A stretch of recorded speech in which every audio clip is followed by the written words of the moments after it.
todos bienvenidos al podcast Dos Teólogos y Medio. Estamos muy contentos el día de hoy porque le vamos a dar continuidad a un tema que dejamos desde el episodio anterior, que fueron las herejías contra las que tuvo que debatir y refutar la Iglesia Cristiana Naciente. Y ahora vamos a conocer a los grandes teólogos que respondieron a estas herejías. Y me acompañan aquí conmigo el pastor Juan Diego, pastor Howard, qué bueno tenerlos por acá. Gracias, Nando. Vale la pena decir por qué 2 teólogos y medio. Y es con Nando nos consideramos no 2 completos, sino que 1 y medio. Sí. Y el invitado es el que completa eso, no es por otra cosa. No es igual. como 1, 2, No, yo lo había entendido al revés. No, yo tenía esa espinita desde el primer episodio. Qué pretencioso. Con Iván, no, voy a aclarar eso. Y hasta ahorita lo aclaré, pero gracias, Howard, por estar acá. Se lo dije en el episodio pasado, pero agradecemos mucho lo que ha sembrado en nuestra vida. Ay, gracias a Dios. Pues yo encantado de que podamos conversar. Aprendemos juntos, en realidad. Las preguntas son los que más nos ayudan a crecer, a aprender. Las respuestas no, porque alguien que ya sabe las respuestas ya topó, ya se las sabe.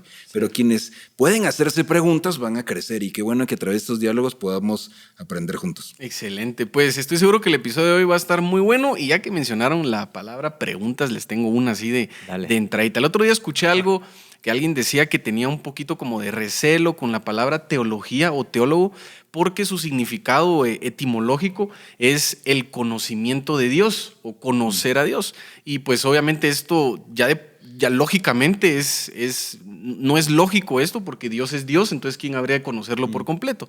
Y tenía un poquito de ruido con esta palabra. Así que ustedes, ¿cómo le explicarían a alguien qué es un teólogo o qué es la teología, evitando caer en ese argumento que podría saltar por ahí?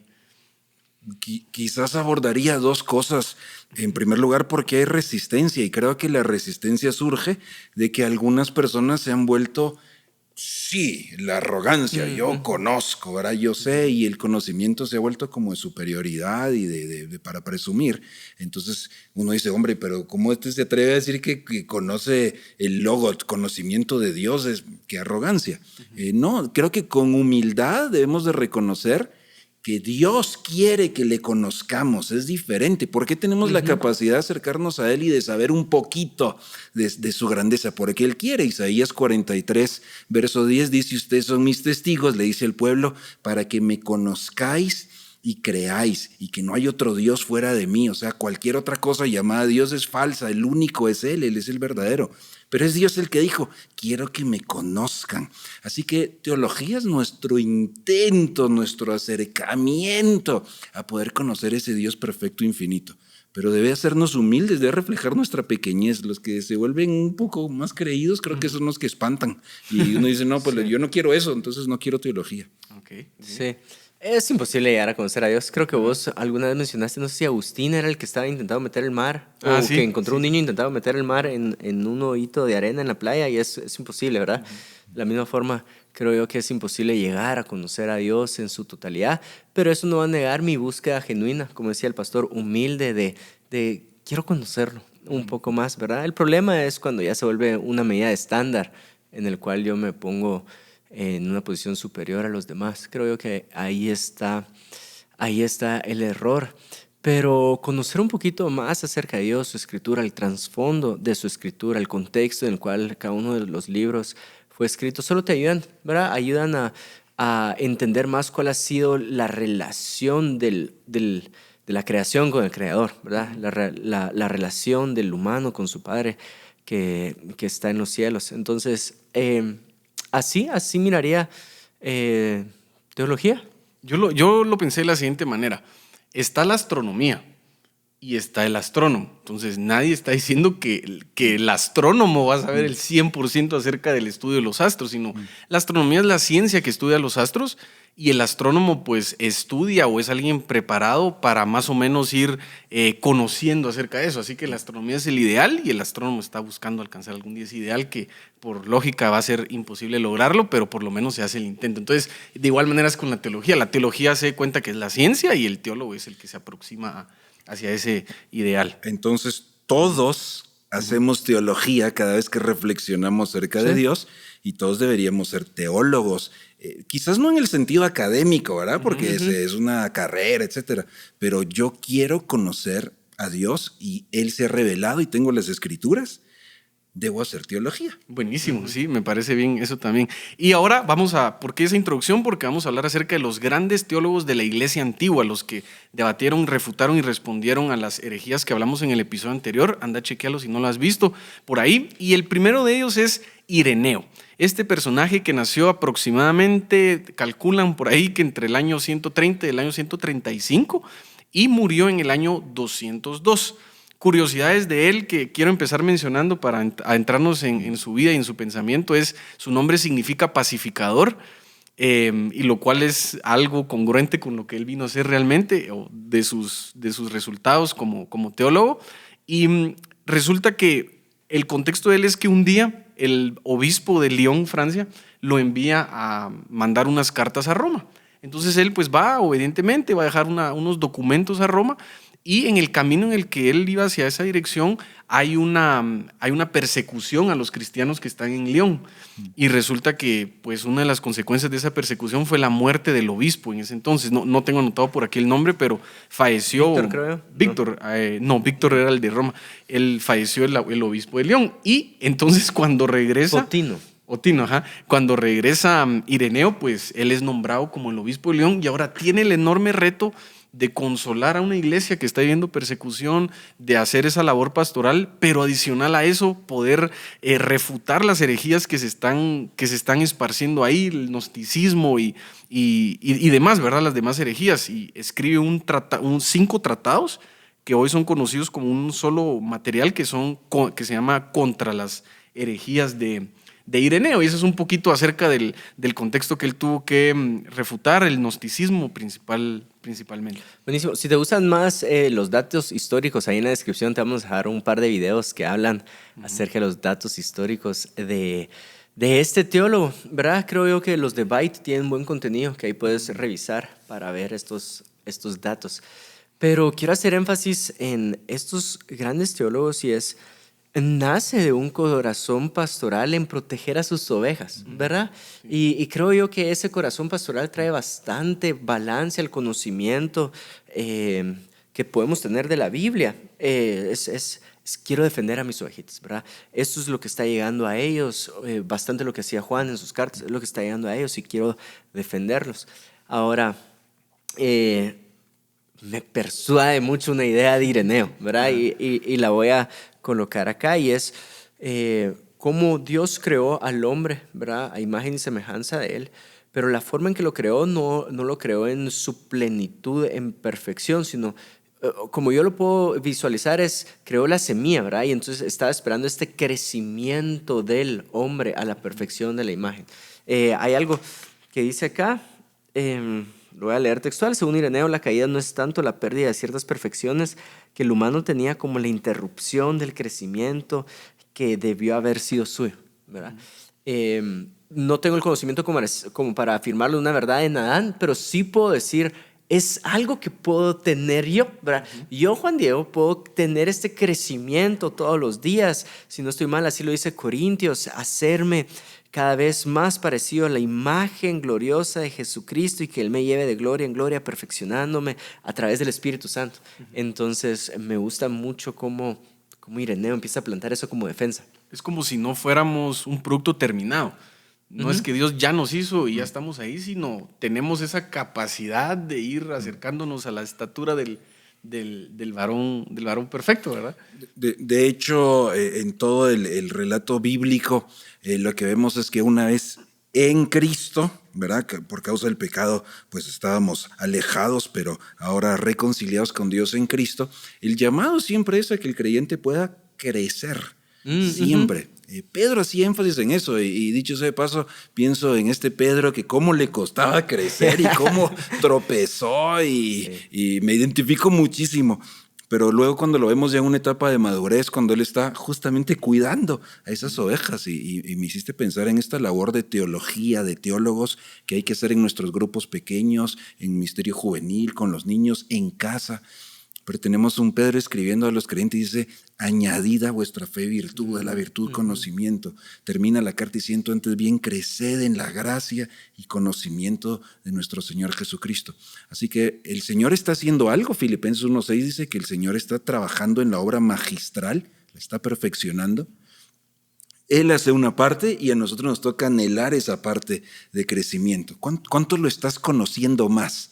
Es un conocimiento relacional, vivo. La lectura bíblica no es porque hay que completar el capítulo del día, sino Dios se enoja. Es porque lo estoy conociendo a Él y que su carácter se forme en mí. Eso es teología y es vivo. Y qué interesante que menciones eso, Howard, porque uno de los datos pues, interesantes aquí que pude investigar es que él utilizó 629 citas del Antiguo Testamento y 1065 del Nuevo Testamento para responder a los gnósticos. Ahora, su principal problema con los gnósticos era que, número uno, el gnóstico no pensaba que toda la Biblia fuera un solo documento, por así decirlo, que apuntara hacia un plan de salvación, sino para ellos la Biblia era como un libro así muy interesante, pero que no necesariamente era una sola película larga, sino era como muchas series buenas, por así decirlo, en términos más explicables. Y pues obviamente nosotros sabemos que toda la Biblia apunta a Cristo. Y lo otro interesante es que ellos no veían a Jesús, como lo mencionamos anteriormente, como un Jesús histórico, sino alguien, un ente probablemente metafísico que estuvo como por ahí. Yo me imaginaba que cuando lo mencionaba como a Gasparín, o ¿verdad? Como algo, una figura ahí que estaba y se veía, pero que no era un cuerpo realmente. Y de hecho es Ireneo el primero que refuta esto mencionando que el cuerpo de Cristo era necesario para que entonces hubiera resurrección. ¿Sí? Si no tenía cuerpo, entonces no murió, y entonces no hubo resurrección, y eso es algo muy importante de nuestra fe. Y eso fue un poquito como los problemas que él empezó a encontrar con el gnosticismo y la desviación. Y lo vemos Pablo escribiendo a los Corintios sobre la resurrección. Dice, si eso no es real, somos no hay esperanza, o sea, somos los más dignos de conmiseración. Me reí hace un momento porque cuando lo traducís, ¿verdad? Esa paráfrasis de las herejías, todavía hoy hay cada idea rara circulando porque uno tiene la capacidad creativa de ingeniarse unas cosas muy extrañas. Y yo mismo en nuestro grupo de jóvenes he oído algunas veces que me dicen, ¿qué pensás de esto? Y se echan sus rollos así bíblicos conectando unas cosas raras que... Ayúdate, que yo te ayudaré. Te quedas así como, mira qué bueno que estás tratando, ¿verdad? Pero déjame ayudarte un poquito a ordenar ideas. Nuevamente, que vayamos genuinamente al texto y que cuidemos nuestra propia interpretación. O imagínense la fe cristiana sin la resurrección. Sí, total. Entonces, y puedo ver otra vez, y tal vez ya te ha parecido en los últimos 3 episodios redundante esta idea, pero el gnosticismo estaba muy influenciado por el docetismo, que carne mala, espíritu bueno. Entonces, si la carne es mala, Jesús, ¿por qué tomó una figura corporal? Estaría negando la misma bondad de él. O nosotros como cristianos, ¿por qué creemos en la resurrección? Un cuerpo nuevo, si no querés, o sea, lo menos que querés es un cuerpo nuevo porque el cuerpo es lo malo. Y entonces ahí es donde la iglesia empieza a tener esta expresión de su creencia y nosotros lo vemos como Trinidad, ¿verdad? Al día de hoy nosotros ya es muy digerible el término Trinidad. Dios Padre, Dios Hijo, Dios Espíritu, uno solo son. Pero la propuesta de este teólogo obviamente iba en contra de este docetismo, donde sí, Jesús, a pesar que fue hombre, es Dios mismo.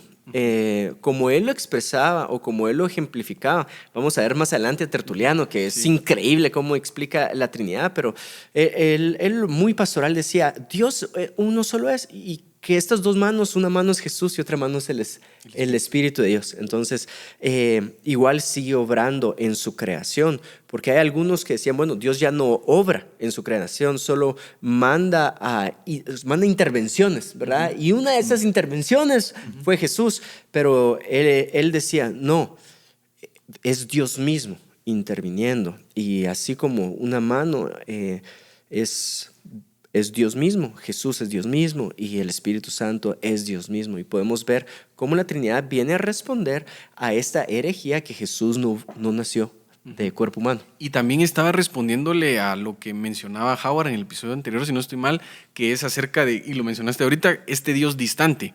De alguna manera se tenía esta creencia que, vea, por un lado estaban los dioses de los griegos, los dioses de los griegos constantemente estaban interviniendo y, o sea, dentro de la fe de ellos, pues, intervenían, hacían un montón de cosas, se metían a las guerras. Quizá en el colegio alguien leyó ahí el libro creo que se llama La Ilíada y la Odisea. Ahí ustedes lo pudieron ver si lo llevaron en el colegio.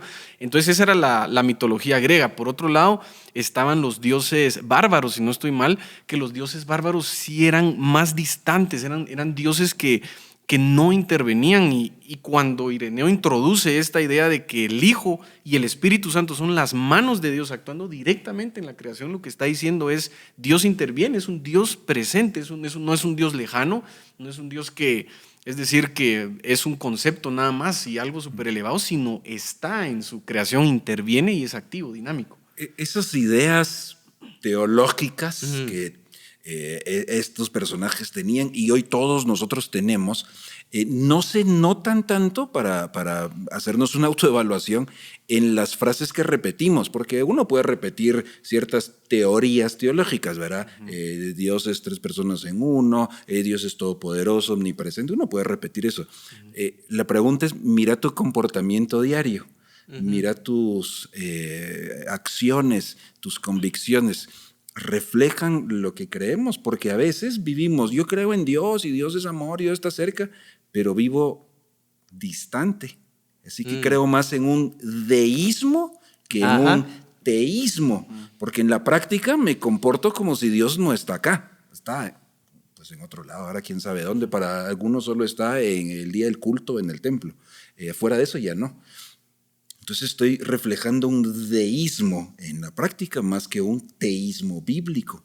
Entonces tu teología no es tanto lo que puedo repetir en un examen, sino tu aplicación diaria. Y ahí es donde creo yo que tenemos que revisar qué creemos y no importa lo que afirmemos, sino es real, es una vivencia real. Ahí es donde tu teología es útil. Sí, total. También tenemos que recordar que Ireneo viene a responder a Marción, ¿verdad? Que les quería separar el Dios del Antiguo Testamento del Dios del Nuevo Testamento y dejó afuera una gran parte de la justicia de Dios. Y es ahí donde él entra o hace énfasis en la figura de Cristo y viniendo acá en la tierra como una continuidad. Entonces vemos que ya es una historia continua el Antiguo Testamento y el Nuevo Testamento, donde Jesús viene no solo a afirmar la creación de Dios, sino la redención de Dios. Entonces Jesús nacido de cuerpo humano y Jesús resucitado. Entonces es una historia de la creación de Dios y la redención de Dios. Y como último fact bastante importante acerca de Ireneo, es que él es el primer teólogo que introduce el siguiente argumento que fue realmente contundente, fue lo que al final, lo voy a decir muy chapín, los dejó quietos a los herejes y demás, y fue el argumento de la sucesión apostólica. Lo hemos mencionado anteriormente, pero quizás no lo hemos hablado así como tan a profundidad. Este argumento realmente lo que venía a postular es lo siguiente, es que Cristo vino y tuvo 12 discípulos, los apóstoles. Luego los apóstoles van y realizan la labor misionera a la que Jesús los envió y se siembran algunas iglesias producto de esa misión, y ahora esas iglesias, por así decirlo, tienen la autoridad apostólica para llevar el barco o guiar el barco con respecto a la doctrina de la fe cristiana. De tal manera que lo que Ireneo está intentando decir es, todas sus ideas son muy bonitas, pero realmente los que caminaron con Jesús fueron los apóstoles. Y las iglesias a las cuales nosotros pertenecemos son las iglesias afiliadas, por así decirlo, son las iglesias que vienen de los apóstoles. Por lo tanto, la doctrina de la iglesia debería de ser la doctrina que rige. Entonces, estos otros que están surgiendo con ideas muy fuera de esa tradición o de esa sucesión, entonces, ¿esto de dónde viene? Dice, no, pues esto no tiene conexión, no se puede unir a esa parte histórica. Dicho sea de paso, hoy todavía hay algunas cuestiones donde cuando escuchamos ciertas ideas, también nos ayuda a ver, bueno, ¿qué han creído los creyentes a la luz de los de tantos siglos, verdad? ¿Qué es lo que se ha entendido o interpretado? Nos da una noción, ¿verdad? Nos da una luz, y justamente es lo que ellos necesitaban en ese tiempo. ¿Es esto de dónde viene? Veamos sus raíces, let's trace the roots, ¿verdad? Vamos hacia atrás. De ahí surgió y era lo que les ayudaba también para tener un parámetro. Sí. Era el punto de partida. Quiero resaltar dos cosas de Ireneo antes de pasar, y es lo que estás diciendo de la sucesión apostólica y el paralelismo, ¿verdad? Es increíble cómo él empieza a tomar, recordate que él quiere contar la historia de la redención del humano. Entonces, el paralelo que utiliza es Adán. Y voy a leer algo textual, solo para hacer énfasis en este paralelismo, y dice: es por eso que Ireneo subraya el paralelismo entre Adán y Cristo. Adán fue formado de la tierra virgen y Cristo vino al mundo a través de María, virgen. Por la desobediencia de una mujer se produjo la caída del hombre, y por la obediencia de otra fue ocasión de restauración. Adán fue tentado en el paraíso y Jesús en el desierto. Por un árbol entró la muerte en el mundo y por el árbol de la cruz nos ha sido dada la vida. Entonces podemos ver cómo él empieza a utilizar estos recursos, que al día de hoy yo lo veo en ciertos predicadores, mucho recurso de paralelismo para contar la historia de Cristo. Y la sucesión apostólica, acá me corregís porque ya no sé si estoy mezclando historias, pero... Sincretismo. Peligro. Y es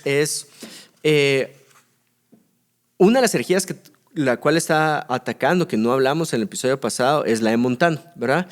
Y Montano se creía un profeta en su tiempo. Entonces, como que él se sentía sin la necesidad de esta sucesión apostólica porque él estaba pues siendo profeta en este momento. Entonces, por eso vemos que Ireneo es necesario entender la sucesión apostólica y la autoridad que da la sucesión apostólica, y más adelante cómo el canon del Nuevo Testamento pues se dio gracias a esta también sucesión apostólica. Pero era para contraatacar esta herejía que alguien se ponía superior, ¿verdad? No sé si el Islam también comete ese error más adelante, que yo soy un profeta de parte de Dios, ¿verdad? Y entonces ahí es como se puede quebrar esta parte de la sucesión apostólica saludable. Sí, podríamos decir eso. Lo único, pues, es que también agarró por otro rumbo. Es que Lutero entonces también lo hizo un poco. Es decir, digamos que podríamos decir lo mismo de Lutero, que Lutero en algún momento pues rompe en teoría esa sucesión apostólica. Porque se corrompió la sucesión apostólica. Exactamente, porque la sucesión apostólica después se convierte en el argumento principal para institucionalizar ahora sí la Iglesia Central, el Episcopado de Roma. Bueno, está la Iglesia Ortodoxa y la Iglesia Romana, y bueno, y pues todo lo que se corrompe, se vuelve poder, se vuelve de abuso. Entonces lo que un personaje como él trata de hacer es volver. Cuando lee las escrituras se da cuenta, ¿no? Y trata de volver. Y justamente hablando de las escrituras y en lo que nos leíste de Adán, Cristo, es Romanos capítulo 5. Es el apóstol Pablo habla al respecto. Y en el texto bíblico encontramos muchas figuras, encontramos muchos tipos, ¿verdad?, que apuntan a Cristo. Siempre, nuevamente, tenemos que ser muy prudentes, ¿verdad?, porque no tratemos de meterles significados donde a veces no hay. Pero Cristo mismo habló de ciertos significados. Él le dijo a los líderes religiosos que solo una señal iban a tener, y era la de Jonás. ¿Cuál señal la de Jonás? Bueno, se refería a la resurrección. Así que los hay, y son cosas que Dios usa para que podamos entender mejor, y dicho ese paso, para que podamos tratar de explicar. Pero son otra vez, el ser cristiano no es simplemente, pues sí, yo creo, ya, pues me tengo una Biblia y me voy a la iglesia. Requiere que podamos rendir nuestra mente a Cristo para conocerlo mejor. Así que fascinante. Creo que me desvié del tema que llevabas, pero... Vale la pena mencionarlo. Y ahora vamos a pasar con el siguiente gran teólogo de esa época, que es Tertuliano, un personaje bastante interesante. En lo personal me encantó leer acerca de él. Él nació en el año 160 después de Cristo en Cartago, en África. Y de hecho de África pues surgen grandes teólogos, porque ahí estaba la sabiduría y la biblioteca o librería. No creo que es la biblioteca de Alejandría, si no estoy mal. Y pues obviamente que es cuna del conocimiento, de sabiduría y de demás. Y Tertuliano venía de ahí, se muda a Roma un tiempo, luego se convierte al cristianismo. Y lo interesante es que la conversión de Tertuliano vino a raíz de ver la convicción de las personas al dar su vida por la causa de Jesús, por los mártires. A mí me resulta bastante interesante porque él es un tipo intelectual, de un background filosófico. Abogado. Abogado, de hecho. Y a pesar, y es decir, digamos que la conversión de él no fue de una forma racional, sino lo que le impactó fue el ejemplo de vida de las personas. No que la fe cristiana me persuadió, sino al contrario, trajo una convicción de ver la vida de otras personas. Escribió, escuchen todas sus obras, contra Marción, contra Hermógenes, contra Valentinus, que era un gnóstico, y contra Praxias. Contra Praxias quizá es la más importante porque ahí es en donde él desarrolla por primera vez, es a quien se le atribuye, ¿verdad? El fundador, no sé cómo llamarle, que el que postuló por primera vez la doctrina de la Trinidad, que pues obviamente al día de hoy es básicamente de ahí de donde creemos nosotros en esa doctrina de la Trinidad basada en la palabra de Dios. Y lo interesante, y bueno, aquí nos podemos ir por dos raíces, ustedes me dirán por dónde llevamos la conversación. Una de esas ramas podría ser que llega un momento en donde se convierte al montanismo. Y no sé si alguno quisiera explicar qué es el montanismo. Y bueno, adicional a eso, pues ya veríamos todo lo que fue su trabajo y su pensamiento más específico. Entonces, ¿Paz? ¿O le quiere entrar? ¿Le entramos al montanismo? Dale, sí. El montanismo. El montanismo sale de Montano, ¿verdad? Que se creía profeta y tenía 2 profetisas. Si no exacto. estoy mal, Prisca y Maxilia, o algo así. Maximilia. Qué buena memoria. ¿Verdad? Y prácticamente lo que yo pude entender que le atrajo a Tertuliano el montanismo es esta rigidez, ¿verdad? No vamos a ser permisivos con los pecados, no sé si son posbautismales, no solo es esta rienda suelta, ¿verdad? Sino que se tiene que cumplir eso, y me imagino que por el contexto que él traía le gustó esa rigidez y por eso se convierte al montanismo. De ahí no sé qué otros detalles podemos agregar al montanismo. Quizá otros detalles interesantes es que pues obviamente ellos estaban en conflicto con la sucesión apostólica, como lo mencionaste. ¿Por qué razón? Porque Montano recibe una revelación, entonces él creía que está bien la revelación que recibió Jesús, incluso la que recibió Pablo, pero ahora él estaba recibiendo... Ahora le toca a él. Ahora le toca a él y a las 2 profetisas que mencionás. Ellos decían, o los historiadores decían acerca de Montano, que había recibido una llenura del Espíritu Santo y que a raíz de eso era que pues, comenzó a ser inspirado en proponer todo esto. Interesante el montanismo es que ellos no solamente... ¿El presbiterio? No son ellos. No, creo que no. Ya. O si te referís por presbiterio, una estructura más jerárquica de la iglesia, sí. Eso sí fue un detalle interesante del montanismo, y es que ellos también fundan iglesias. No solamente son maestros y circulitos donde enseñan cosas, sino ellos fundan iglesias, crecen bastante, y de hecho imagínense qué tanto llegó a crecer que influenciaron a Tertuliano. Me hace pensar esto de este rigor malsano, esa idea entre más sufro, más espiritual. Entre más me duele, más santo. Entre más me torturo, mejor. Y todavía, ¿verdad? Eso es algo que está ahí. Hace un ratito mencionabas a Lutero. Lutero también tenía un pensamiento similar. O sea, la orden en la que Lutero participaba era de las más rigurosa. Y entonces luego choca, no son por mis sacrificios que puedo llegar a Dios, sino es por el sacrificio de Cristo que llega a mí. La carne siempre va a buscar gloriarse, ¿verdad? Por eso batalla con la gracia. Y entonces, por eso en la historia de la iglesia, de principio a fin, siempre vemos este contraste de alguien que quiere exaltarse por sus propias obras, porque la carne siempre va a buscar gloriarse, y es lo que batalla con la gracia. Me gustaría... Bueno, dicho eso, me gustaría pasar un poquito a cómo él explicó Trinidad, ¿verdad?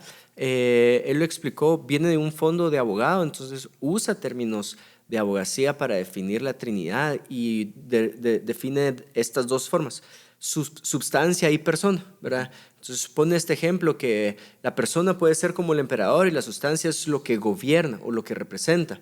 Entonces, y esa sustancia se la puede pasar un emperador a su hijo, sigue gobernando por este territorio o se ejerce lo que él dice en este territorio.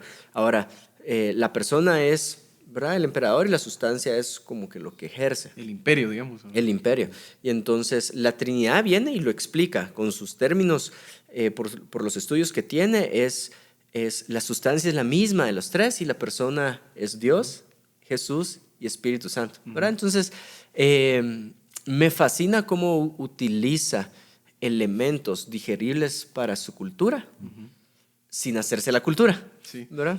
Sí, y lo interesante es que a mí otra forma de entenderlo, porque eso me ayudó a mí, es lo siguiente, es como si nosotros tres pusiéramos una sociedad anónima, ¿sí? Yeah. Entonces, esa sustancia es la sociedad anónima, pero nosotros somos tres personas completamente distintas, pero formamos parte de esa sustancia. Y eso era lo que él estaba intentando explicar al mencionar esto de sustancia y persona. Pero, por otro lado, así explicó también cómo Jesús pudo haber sido cuerpo humano, pudo haber sido completamente hombre sin dejar de ser Dios. ¿Por qué razón? Porque una misma persona puede tener muchas sustancias y muchas personas pueden tener la misma sustancia. Entonces Jesús no dejó de ser Dios solo por volverse hombre, así como yo no dejo de ser Nando por tener una sociedad, ni la sociedad deja de tenerme a mí por ser yo Nando. No sé si me explico. Y esa fue como la herramienta que él utilizó para explicar la divinidad de Cristo y su humanidad. El lenguaje humano, las figuras, siempre serán limitadas para tratar de comunicar y explicar esta característica de Dios, que dicho sea de paso nos hace ver que no puede ser inventada por hombre, porque ni siquiera la podemos explicar a cabalidad, de menos inventarla. Verás, las figuras se quedan corta, pero es tratar de entender este misterio revelado, pero que nuestra mente pequeña no puede capturar completamente.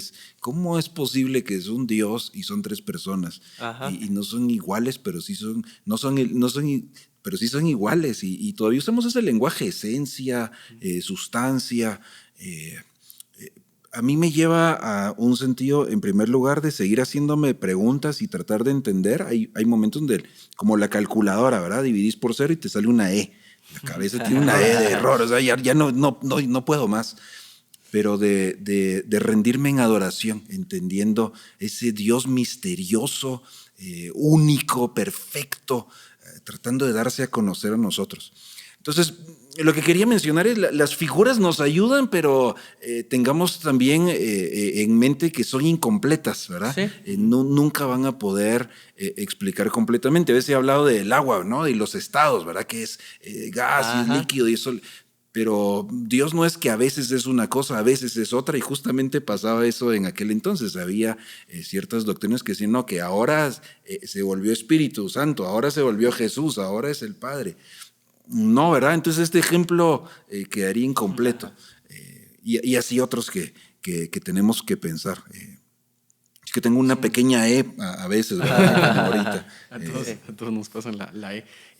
Realmente estamos llegando casi al final. No sé si quieren alguien mencionar algo como una conclusión de lo que hemos platicado hoy. Sí. Y luego...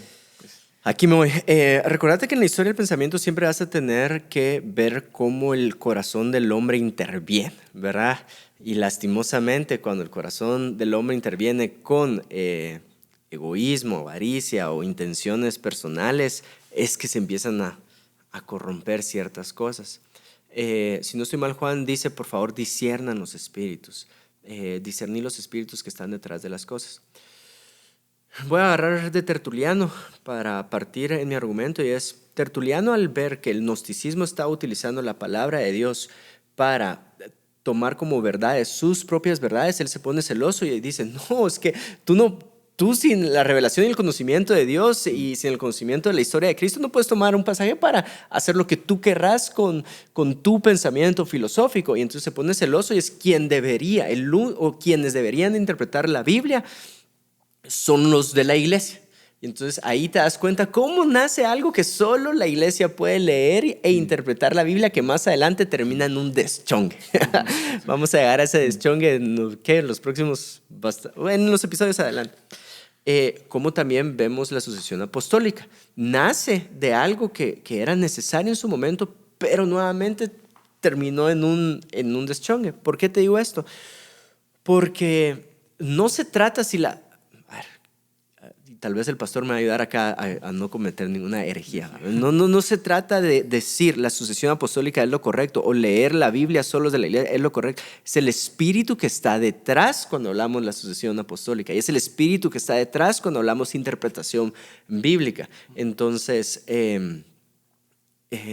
muchas veces queremos ser blanco y negro, como decime si la sucesión apostólica es buena o mala. Es como no me pongas en esos aprietos porque no te voy a decir si es buena o mala, te voy a decir cuál es el espíritu que está detrás. Y hoy en día lo veo con decime quién está en lo correcto, los de derecha o los de izquierda, el capitalismo, es como no me hagas poner un matiz cuando lo que nosotros tenemos que hacer con el Espíritu de Dios es analizar el Espíritu que está detrás y mantener ese Espíritu sujeto a Cristo, mantener ese Espíritu en obediencia a Dios, ese Espíritu humillado debajo de Dios, ¿verdad? Entonces, esa es la conclusión que te quiero dejar. El Espíritu detrás de las cosas, y que Dios nos dé discernimiento para entender cuál es el Espíritu detrás de las cosas. Buenísimo, Juan Diego, nos hace pensar en esa reflexión bíblica, teológica, tiene que ser dinámica. Sí. O sea, hay cosas inmutables porque son de la persona de Dios, de lo que Él hace, pero nuestra forma de responder, de incluso en el momento que vivimos o en la cultura, tendrán que adaptarse. No hay algunas cosas que no hay una respuesta que va a ser estándar para todos los tiempos y todos los lugares. Tendrá que ser circunstancial muchas veces. No con eso estamos promoviendo el relativismo para nada, sino diciendo la explicación, la adaptación, el manejar ciertas situaciones. Incluso, bueno, lo vemos siempre en la iglesia, ¿no? No hay reglas que son para siempre, para todos. Hay cosas que cada caso es diferente. Y en ese momento necesitaban parámetros que les ayudaran a mantener el entendimiento del evangelio sin contaminación. Así que ¿de dónde viene la enseñanza, esa sucesión, verdad? Ese canon, porque igual, ¿cómo sabían ellos qué escritos sí y qué escritos no? Nosotros ya, porque ese es el que tenemos, sí. Ese es el que usamos, pero se estaba formando. Así que era necesario los credos. ¿Qué es lo que realmente creemos? Y llegar a formularlo es un ejercicio complejo y fascinante. Eran parámetros para realmente cuál es la sana enseñanza sin contaminación. Así que en todas las eras tendremos que seguir haciendo esta reflexión y de aquí a los años y décadas que vean otros estas grabaciones, les tocará hacerlo también. Es dinámico. Buenísimo, sí, interesante conocer de dónde viene la iglesia. Aquí todo está sucediendo en el año 160 al 200 después de Cristo, así que todo está naciendo y todo está empezando a surgir. Qué bueno compartir con ustedes, estuvo buenísimo el episodio de hoy. Nos vemos en el siguiente, vayan a chequear el resto, estoy seguro que les va a gustar y vamos a aprender bastante juntos. Nos vemos a la próxima.